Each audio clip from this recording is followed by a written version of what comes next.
Nancy, I can't unlock the door. Could you open it, please? I shouted out to Nancy, my mother-in-law, knocking on the window, and she rose and approached the window. For a moment, I breathed a sigh of relief, but then she promptly yanked the curtains shut.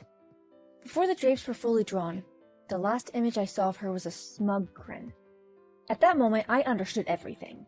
The reason I couldn't unlock the door was because likely Nancy had taken it upon herself to change the locks.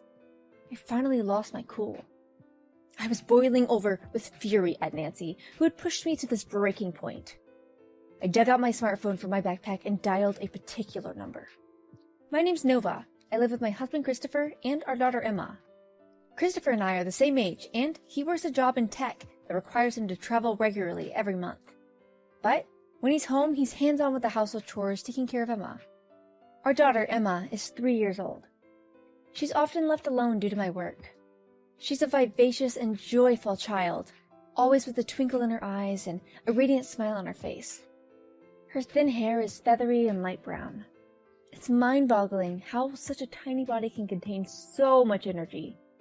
She's always brimming with vitality, curious about everything, and leaps with excitement when she spots flowers or bugs in the park. Even though her father isn't home much, Emma is extremely fond of Christopher. Dada! With the cute, awkward pronunciation of the typical toddler, Emma would yell at her dad and scamper towards him. He is absolutely besotted with her and seizes every chance he gets to snuggle her soft cheeks.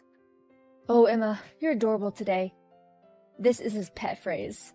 During his business trips, he never misses a day to video call us after work. When we're done, send me another video of Emma. Every video chat with him concludes with this sentence from him. And while I give a wary smile, I differently send him videos of Emma. The house we live in is a detached home with ample space. It comes with a yard, which is ideal for Emma, who's intrigued by insects and flowers. She would run around the house, climb up and down the stairs, and catch bugs in the garden, living without a care in the world. Just when we were leading this blissful life, tragedy struck. Christopher's father passed away. He had been hospitalized for some time. When he was first admitted, the doctor warned us that he didn't have much time left, so we should brace ourselves. We thought we were ready, but when the moment came, it still hit us hard. He was a genuinely good-hearted man. When Christopher and I first visited his parents to announce their engagement, he went out of his way to make us feel at ease by initiating conversations. On the drive home after the visit, Christopher said to me, "Dad was really talkative today. He's usually not much of a chatterbox." He was always thoughtful towards me, and I was fond of my kind-hearted father-in-law. When I involuntarily started to tear up, I hastily wiped my eyes, and Emma came racing towards me. "Mommy, what's wrong?" She craned her neck to look at my face. "Does it hurt?" I'm fine. I'll stop crying soon." With hands as delicate as autumn leaves, Emma gently patted my head and beamed at me. "Pain, pain, go away!" I couldn't help but embrace her petite frame. A little while after my father-in-law had passed, Christopher approached me, a look of concern etched on his face. "Mom has been texting me a lot recently." "Texts? What kind?" As I glanced at his phone, I noticed a few texts from Nancy popping up every few hours. The text said things like, "It's tough living on my own," or "I feel so alone. And it feels like my time to meet my maker is drawing close." His death really hit her hard. I feel bad. "Yeah. Is it okay with Nancy? How about having her move in with us?" Christopher's face lit up in astonishment at my suggestion. "But wouldn't it be difficult living all together? I'm away a lot because of work." "Sure, there's a lot of chatter about the challenges of cohabiting, but the fact is, we won't really know unless we give it a shot, right? And isn't it our main concern about her well-being?" Seeing my confident smile, he let out a sigh of relief. "Thank you. If you're okay with it, I'll broach the idea of moving in with my mom." Later on, Christopher had pitched the cohabitation idea to Nancy, who agreed without any hesitation. She packed up her apartment and shifted to our house. "Welcome home, Nancy." As I greeted her at the doorstep, she remarked, "This house is pretty old. That's the problem with buying second-hand homes. Nova, you need to do a better job at managing your finances so you'll be able to buy a new home." Despite her sudden, curt comment, I managed to keep a straight face. "It might be old, but we love it because it's roomy." She scoffed at my words and stepped inside. "Grandma!" Emma ran towards her. Okay. Grandma's exhausted from the move. Emma, go play somewhere else. Ignoring Emma, Nancy headed straight upstairs. Frozen on the spot, Emma looked disheartened. I'm sorry, Emma. Grandma's just a bit worn out. Why don't we just go play catch in the backyard? Okay. Emma quickly fetched the ball and darted out to the yard. Watching Emma frolic, I tried to assure myself that Nancy's behavior was just a phase, that she was merely feeling low due to the loss of her late husband. As I suspected, Christopher's work trips continued. Even when he wasn't traveling, he was mostly out, coming home late. By default, the responsibility of taking care of Nancy fell on my shoulders. Nancy, dinner's ready. But I don't feel like eating now. Can you heat it up for me later? When I reheated it as she requested, Nancy griped. Heating it ruined its texture. Why did you even bother heating it? She seemed to take pleasure in every opportunity to criticize me. I'm really sorry, Nova. I'm always away on work trips. Christopher apologized one morning as he was about to set off on another trip. It's fine. Work's important. Did I pack your travel bag properly? Yes. Thanks, as always. I'm leaving now. Take care. Have a safe trip. Bye-bye, Daddy. That night, with Christopher out of town, I called Nancy for dinner as usual. Nancy, dinner's ready. But she didn't respond, as if she didn't hear me. I pushed open her door and called out louder. Nancy, dinner's ready. She glanced at me, got up wordlessly, and left the room. I felt a pang of frustration, but took a deep breath and composed myself. Whenever Christopher returns from his business trips, her demeanor instantly brightens. I'm sorry, Mom, for always being away on business trips. No. It's good that you, the family's primary earner, are working hard. While Nancy consistently wears a stern face around me, she breaks into a smile with her son. Really? He's hardly ever home because he's always on business trips, and that's all because Nova hasn't made the home comfortable. While Christopher's cleaning up in the bathroom, she mumbles just loud enough for me to hear. I wanted to respond to her insinuations, but I held my tongue. She may be on the edge and emotionally unstable, but she's really lost her husband. Even after that, she and I interact only when Christopher's home. But when he's not around, she doesn't acknowledge anything I say. She's definitely ignoring me on purpose. One day, Christopher comes home looking defeated. Nova, I'll be gone on a long business trip. How long is long? It's 3 months. I won't see my baby girl for 3 months. I want to cry. Don't cry, Daddy. He tightly embraces Emma. It will be lonely, but hang in there. As I encouraged him, Christopher managed to smile through a heavy sigh. Okay, take care of Emma. And so Christopher's 3-month business trip commences. Nancy has been ignoring me from the first day, but I always talk to her as usual. Nancy, dinner will be ready soon. I'll leave the laundry here. I've laid out the bed sheets. Even though I was ignored, I maintained my composure.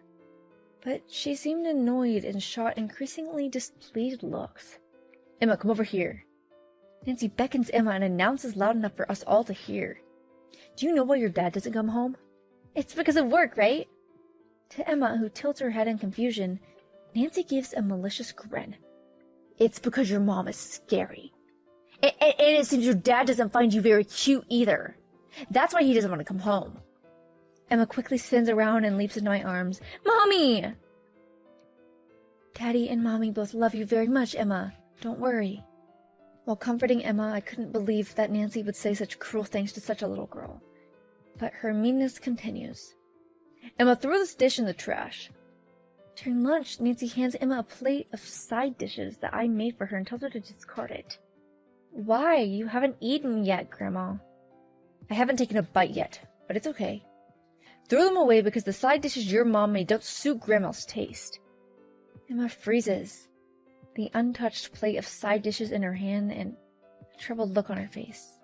I quickly take the plate from Emma. Emma, Mommy will handle this plate. Okay, I'm sorry, she says with a downcast look on her confused face. You don't need to apologize, Emma. Everything's okay, all right? When I look at Nancy, she's smirking maliciously. I felt a wave of anger in the pit of my stomach. I can handle her being mean to me, but I can't forgive her for dragging my daughter into this. After Emma went to bed, I stood next to Nancy, who was engrossed in the TV in the living room, and turned off the TV with the remote control. She quickly glared at me in surprise. Nancy, I can tolerate your hostility towards me, but not when it involves Emma. Enough with your cruelty. I believed I communicated this with absolute gravity, yet Nancy silently withdrew to her room again without uttering a word. The next day, I bundled Emma into the car and set off for a run to the grocery store. Nancy, I'm heading to the supermarket to do some shopping. I knew she wouldn't react, but I still informed her before leaving the house. What are you gonna buy? Well, we'll probably get some meat and some vegetables. To introduce her to numbers, I displayed the groceries and their prices as I added them up in the shopping basket. So, how much is the total cost? I don't know. I placed all the groceries in the basket and paid at the register. Then I secured Emma back in the car and we drove home. Hold on, Emma. I'm getting the keys out now. I extracted the key from my backpack pocket and tried inserting it into the lock. But the key only inserted halfway. Huh? I suspected that I might have confused it with another key, so I double-checked, but it was indeed the house key. There was no mistaking the house I was returning to. This is strange. What's happening? I considered asking Nancy, who was supposed to be at home, to unlock the door from the inside. I walked around to the garden and peered into the living room through the window. Through the window, I spotted Nancy engrossed in the TV program. Nancy, I can't unlock the door. Could you open it, please? I shouted out to her, knocking on the window, and she rose to approach the window. For a moment, I breathed a sigh of relief, but then she promptly yanked the curtains shut. Before the drapes were fully drawn, the last image I saw of her was a smug grin. At that moment, I understood everything. The reason I couldn't unlock the door was likely because Nancy had taken it upon herself to change the locks. I finally lost my cool. I was in a boiling rage at her, who seemed determined to push me over the edge. I dug out my smartphone, my backpack, and dialed a specific number. Left stranded by Nancy, Emma and I had no option but to go stay at a hotel. It was tough to settle Emma down and sleep in an unfamiliar setting, but I managed, and I, too, collapsed on the bed, drained. The following morning, I checked my phone for the time. I noticed several missed calls from Nancy. I hadn't heard them as my phone was on silent.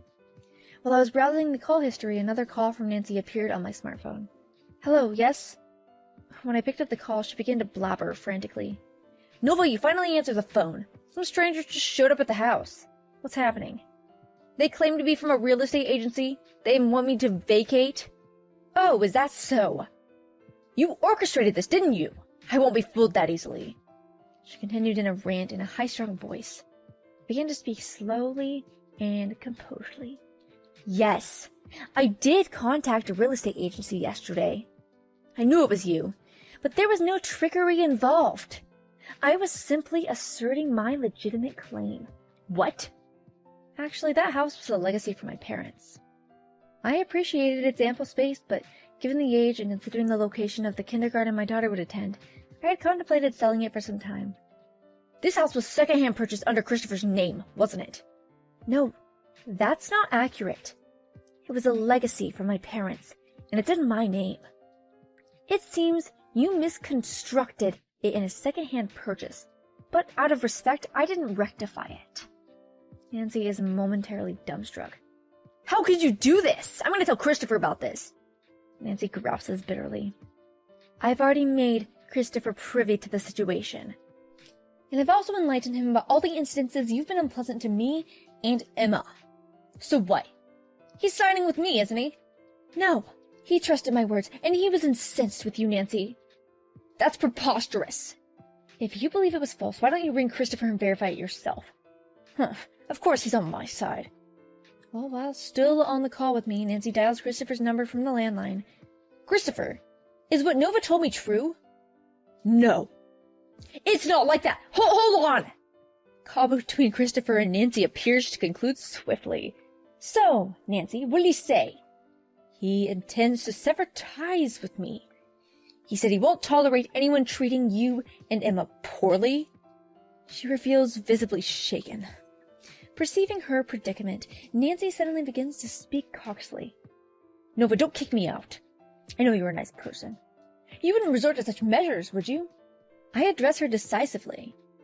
I cannot coexist with someone who adversely affects my dear daughter. You can live on your own from now on, but, Merely hearing Nancy's downcast voice was sufficient enough to envision her dejected state. Subsequently, we ended our living arrangement with Nancy. She appears to be leading a solitary life in an apartment, slowly depleting in her husband's modest inheritance. Emma has started attending her desired kindergarten. She seems to be delightfully happy each day. Guess what?